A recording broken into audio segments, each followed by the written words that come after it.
What's going on, Shady people? ShadyPenguinn here. Welcome back to the third day of Talk to May. Today, we're taking it back. We're scaling it back. We're having a little bit of a lighthearted conversation. It seems like most of you guys prefer the deep stuff, the real life stuff. From my experience, obviously, all the advice or all the talking that I ever do is just from me. It's not prescribed. It's not something you have to follow. It's just the way that I view things in the world and what have you, and all the suggestions you guys have given. And there's a lot of great ones in the comments, but like I said, a lot of them are more heavy topics: relationship, family, coping with life, a lot of self-help seeking shady people that we have. And that's really good. It's awesome that you are going out of your way and asking for help in certain situations. And I want to try to get to as many of you guys as I can. Of course, it's the third day, and I do want to have at least one lighthearted conversation per week out of May. So this will be our lighthearted one. Next week, I already let you guys know, we'll talk about kind of just my experience on YouTube, a little bit of a preview. That'll be our lighthearted next week, kind of like starting from the ground up and what I did and if I would change anything and what have you, getting really deep into that story. But today, I'm talking super lighthearted. We're going to talk about my most embarrassing moments. I think it's going to be a top three. And I got to preface this. When I was a kid, when I was a young penguin, I'm talking wee penguin, I was the most sensitive person I have ever known in my entire life. I took everything to heart. I don't know exactly how to describe it, but I took every single thing anyone said to me. Hey, your hair looks nice today. Why are you calling me ugly? Like it was that bad. It was really rough. I didn't trust people's words. And that's partially because I was made fun of a lot growing up in a variety of ways. I don't really want to focus on that because today is a lighthearted, but it affected definitely my ability to take people at their word and also to take a joke and beyond taking a joke, just not take everything to the extremes. Take like something bad that happened or something that made me sad or something someone said and take it all the way to the extreme. So I was embarrassed a lot when I was younger, mainly because of who I was. It wasn't, and that's not what we're going to be talking about today. Today, we're talking about just embarrassing moments. Genuinely looking back on them, they're just funny. Like I think they're absolutely hilarious, but in the moment, they were absolutely devastating. And two of these moments that I'm recalling as I was thinking of this video are when I was younger. I would say, okay, let's just jump into the story. For the first one, we'll start with the first one that I remember. I was we moved into the new house in 99. So I was probably 9 years old. I was 9 years old and it was spring. It was springtime, summer, and it had just rained. And on my block, the big thing was you were either playing kickball or you were riding bikes. Those are the two things you did after school. That's all you did. Kickball, ride bikes, nothing else. At least when you're hanging out with your neighbors, what have you. So we were doing the latter. We were riding bikes and it had just rained. So at the end of the block, there's this nice giant puddle. And I had a crush on one of our neighbors. I'm going to leave her name undisclosed. She was much older. I think she was much older than me anyway at the time. Well, she would still be much older than me. She would still be much older than me. Anyway, I had a crush on her. And at the end of the block, there was this puddle. And we were riding bikes, and my older brother, who was 2 years older than me, I feel like he might have had a crush on the same girl as well. We always had this weird, not always, but there were a couple times where we liked the same girl and we try to win them over and what have you. I was younger, so I was usually at a disadvantage, but sometimes I was an advantage because younger was like, oh, you're so cute. And that kind of meant you were winning the girl over because neither of us were going to date them. Anyway, puddle at the end of the block. My brother, super cool, 2 years older than me. He was doing one of those things where, you ride your bike, and then you slam on the brakes and you skid your tire and your back tire goes through the puddle and it splashes everywhere. And everyone's like, oh my gosh, this is so cool. So I remember my older brother doing that. I'm pretty sure my other neighbor did it as well. He was the same age as my older brother. And me being 9 years old, not 11 years old, guess I don't have quite the skills. But I didn't care. I was like, yo, I'm going to do this. I'm going to impress insert name here, and she's going to give me a kiss on the cheek. That was my end goal for sure. So I get ready. I'm going, and I feel like you guys already know what's gonna happen. As I'm sliding into it, I lean too much, and I go right down into the puddle, and I fall off my bike. And the only thing I really remember after that moment is tears, lots of tears. I was also a huge crier as a kid. Lots of tears, and just hearing someone say, it could have been my brother, your butt looks like you beat yourself. And I was just running down the block back to my house because it was like a quarter mile. No, maybe not a quarter mile, maybe 0.15 miles. It was like 1,000 feet. It's like 500 feet. I was a kid. I don't know. It's like 500 feet. I had to run 500 feet, my butt soaking wet, left my bike in the puddle, and I was just crying as I ran home, and I heard everyone laughing at me. So no, I did not get the kiss I was seeking for riding that bike into that puddle. It was pretty bad. That was pretty embarrassing. I think the whole block was out, and it was rough. I think the most embarrassing part was me crying over it. That's probably the most embarrassing part in sharing that.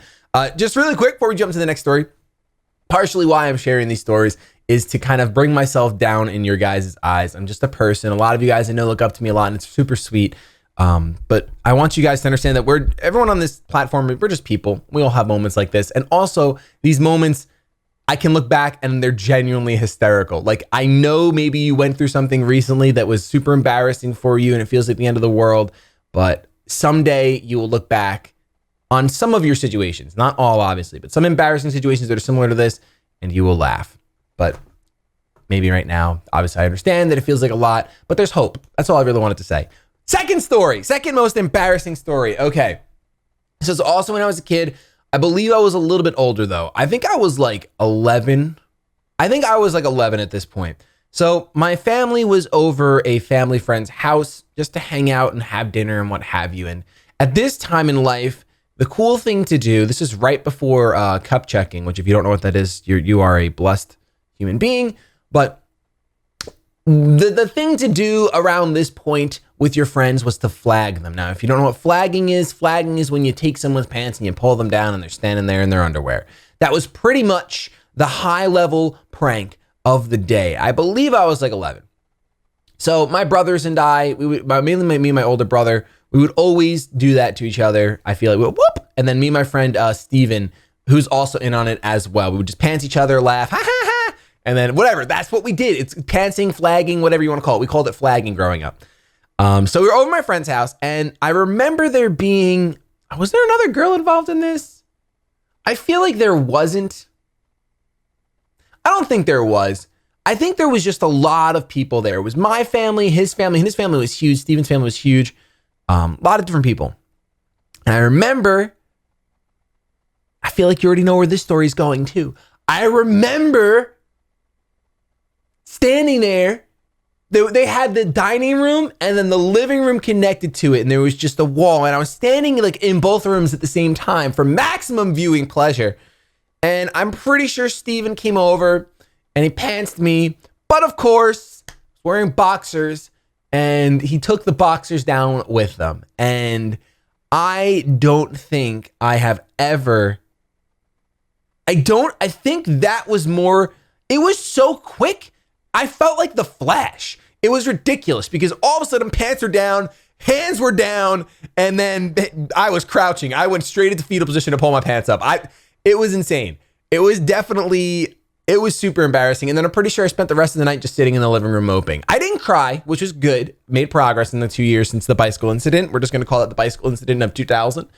But yeah, it was still pretty rough. It was pretty embarrassing because, I mean, my parents were there, his parents, his sisters. Oh my gosh, his sister, his brother, other family was there. It was pretty bad. It was pretty rough having just you dingling all over the place in front of your family. It's not a good time. Especially when you're like 11, 12, you're just entering, things are happening. All right. So that was probably my second most embarrassing story. My third most embarrassing story. Now, this is a good one. This is my favorite story because it shouldn't be that bad, but I guess it involves a little bit of backstory. So I grew up going to a Christian school, so a private school. This private school had at most 300 kids in the entire school. This school, though, was kindergarten through 12th grade. I went there. It was actually K4 through 12th grade. That doesn't reflect upon the 300 kids that were there. This school had me in a classroom of, on average, 12 people other than me. So average of 13 size class. You had your entire grade with you in every class you went to, which was a really cool experience, really different from the majority of people, I guess. And I went there from kindergarten through 10th grade because in 10th grade, the school closed down due to low attendance. So I was super bummed. And then I had to go to public school, which went from a classroom of a grade of 13 kids to a grade of 1,300 kids. And that is not an exaggeration. I think my graduating class had 1,250 kids. I could be wrong. It was somewhere around there. It was insane. We were one of the bigger classes, obviously, but the school had over 4,000 kids in it when my old school had 300. So very big difference. And that's just 9th through 12th. Our 300 kids was K through 12. So it was pretty insane. So I was super bitter about going to public school. I knew I wasn't going to fit in. I knew I wasn't going to make any friends. I just wanted to be around the kids that I've grown up with and all that stuff. And this is literally no joke. The first day of junior year, I remember it. It was after second period. So it's a little early in the morning. And what do I have to do? I have to go to the bathroom. Oh my gosh. So this is only now this is what, 10 years ago? No, 11 years ago. Man, I'm old. My hair's looking something weird. So I have to go to the bathroom, and long story short, I walk to the bathroom, and in the school that I went to, they had the girls' room and the boys' room, 2 separate doors. You go and you do your thing. But I was literally just keeping to myself, keep my head down. I was just like walking to the bathroom, and then I'm looking around. Where the heck are all the urinals? And then I hear from the outside, yo, did some dude just walk into the girls' bathroom? And I literally sprinted out of there. Didn't even go to the bathroom. Went to because the school has multiple floors, literally ran to the end of the hall, went down the stairs, and then went to the bathroom on the other floor. Made sure I never walked into the wrong bathroom again. And it was so weird because it was a combination of everything. First day at a public school, I do not want to be known as the guy who uses the girls' bathroom. At this point, this was 11 years ago. It was a big deal to go and do that. Remember, kids are cruel. I consider high school, you're kids now. I'm that much older than you. But yeah, I did really, that was the one thing I did. I just wanted to keep to myself. No one know my name. No one know my face, but I was this close to being known as just, I don't know what they would have called me, but I would have been getting pushed into the girls' bathroom for the next 2 years, most likely. Those are my top 3 most embarrassing stories. I don't think there's really anything else. Now let me just give you guys, because I told you a little bit of my backstory as being very insecure and getting embarrassed very easily normally. I cannot remember since that day. I don't remember the last time I felt embarrassed, honestly. I've been through a lot of growth and a lot of changes, and I do want to share that stuff with you guys as Talk to May goes on. But something that comes with being secure in your hobbies, your decisions, your life path, and what have you. And I'm not always secure in that stuff. Please do not get me wrong. But just that little extra security, understanding how much you are worth, leads you to not feeling as embarrassed. The other thing that really leads you to not feeling as embarrassed is knowing that other people have these moments too.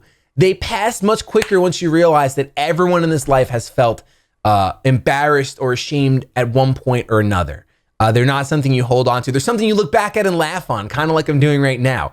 So take that. Hopefully it helps you in some regard understand that you will get past any moments like that. There are eventually going to be hilarious stories you can tell.